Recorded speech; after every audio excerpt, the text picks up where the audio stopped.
Assalamu alaikum wa rahmatullahi wa barakatuh. Welcome. My name is Farhat Sheikh Habib, and I'm here to present Somaliland National Television news in English. Here are the news making headlines. The Economic Committee of Somaliland Parliament conducts monitoring visits in Berbera. The last departure of pilgrimage depart to Mecca to perform Hajj. Obama announces U.S. plan to tackle Ebola outbreak.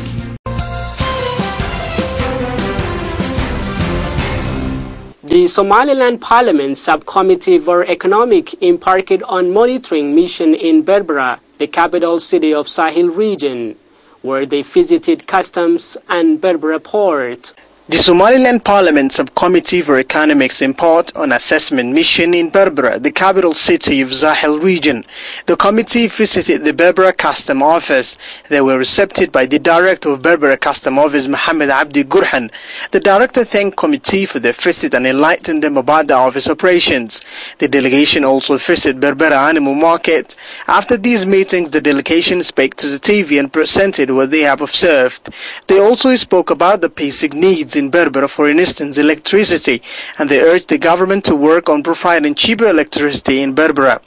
Somaliland Minister of Information, Culture and National Guidance held a press conference to respond to Somalia President's comments on Somaliland's national integrity. The Minister of Information, Culture and National Guidance, Abdullahi Muhammad Dahir Okuse, stated that Somaliland is an independent country that resolved to reconstitute itself as an independent state. Since then, it has established and sustained peace and stability and held parliamentary and presidential elections, pointing out the statements of Somalia's President Hassan Sheikh Mohamud as aiming to undermine the integrity of the country. Somaliland meets the established criteria for recognition as a state. It has permanent population, functioning government, and capacity to enter into relations with other states in the international community.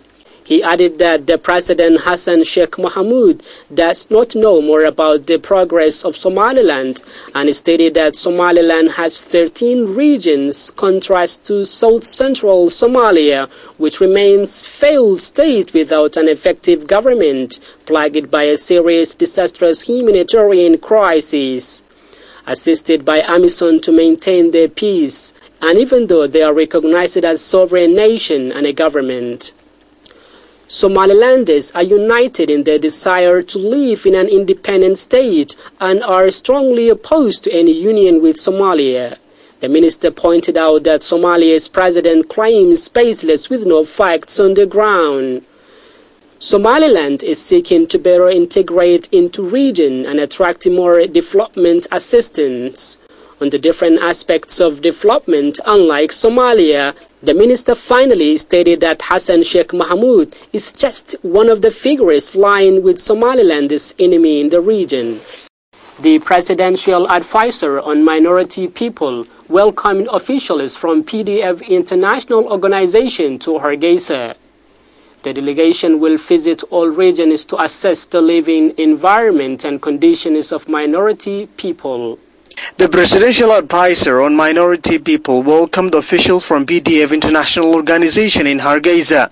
The advisor stated that their visit is to assess the living condition of vulnerable people in Somaliland, especially the minority, as they will go on tour in all regions of Somaliland. This international organization will visit minority Somalilanders and health centers, and as a Somaliland government, we welcome the delegation. Mr. Eric from BDF stated that this is their first step in Somaliland soil, and they are very much excited to visit sites where minority people live. The director of Egal Airport, Mohammed Yusuf, announced the conclusion of Hajj transport services for Hajj pilgrims who will travel to the Muslim Holy Land of Mecca, Saudi Arabia, to accomplish their religious duties.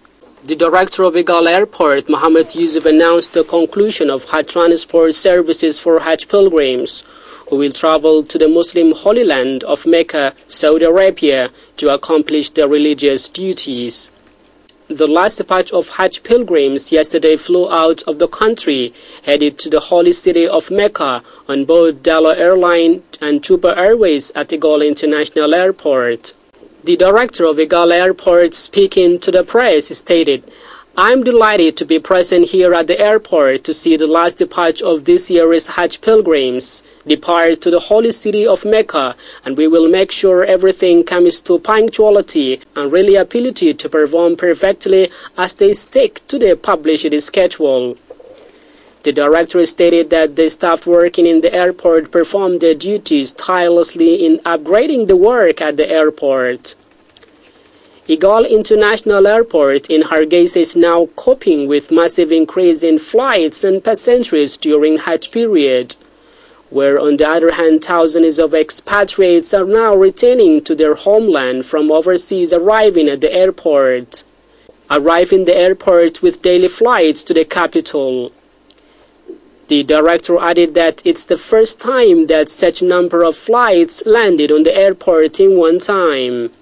Civil airlines companies such as Ethiopian Airlines, Dalo, Tuba Airways, and African Airways have all flights that to and from Igala Airport, and said that they all currently here today to transport the pilgrims to Mecca. The Civil Aviation Ministry has put in place a plan to rejuvenate Igala Airport highway to pave the way for air abuses to land and take off safely. Security as well, these services have been improved which lure passengers from other bordering airports in the country. The director of the airport stated that Igala International Airport staff receiving high-quality training and now is in a standard with international airport in the world. Arrival and departure terminals have been facelifted and expanded. Hygiene and services have been also improved. Communities in Bohol region collectively praised the developmental projects implemented by Somaliland government to improve their living conditions.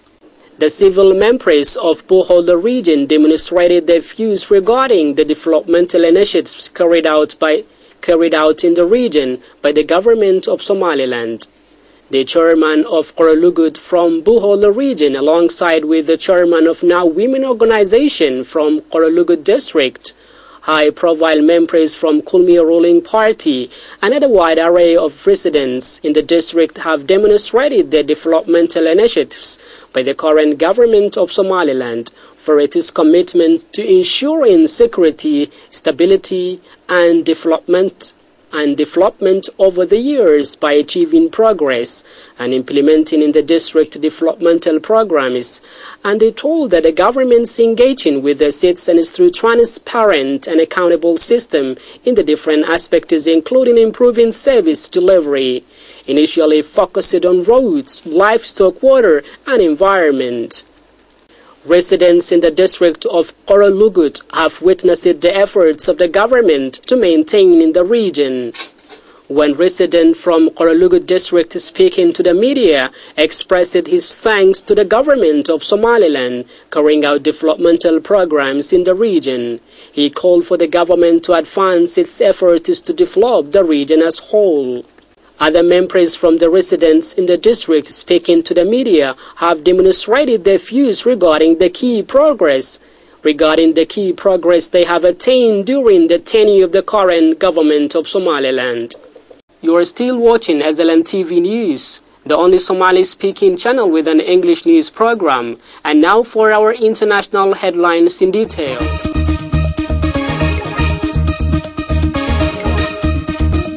Obama announces U.S. plan to tackle Ebola outbreak. U.S. President Barack Obama has said the global community has not done enough to respond to the crisis posed by the Ebola outbreak that's currently spiraling out of control in West Africa. There is still a significant gap between where we are and where we need to be, Obama said on Thursday while addressing a high-level UN meeting in Ebola. The crisis in West Africa is the largest ever outbreak of Ebola so far, with more than 6,200 people believed to have been infected, almost a half of whom dead. US health officials have warned that the number of infected people could explode to at least 1.4 million by mid-January.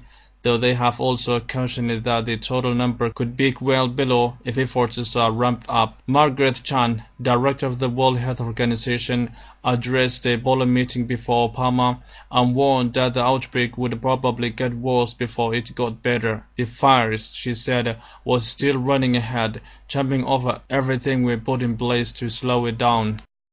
Hamas and Fatah reach accord on unity cabinet. Palestinian factions Hamas and Fatah have reached a partial understanding that should put plans of a unified government back on track after being hampered by fresh rifts that followed the latest war on Gaza. Following two-day meeting in Cairo, officials from the rival groups agreed on Thursday that the unity government run by President Mahmoud Abbas would take control of the war-stricken Gaza Strip. It was a must to move quickly and to get rid of all kinds of obstacles facing the national consensus government. Asad Al-Ahmed, head of the Fatah delegation, said, "We discussed the importance of starting the Gaza reconstruction following the 2009, 2012 and 2014 Israeli aggressions against Gaza." Abbas's Palestinian Authority PA said in a study recent that the reconstruction work would cost $7.8 billion, 2.5 times Gaza's gross domestic product, including $2.5 billion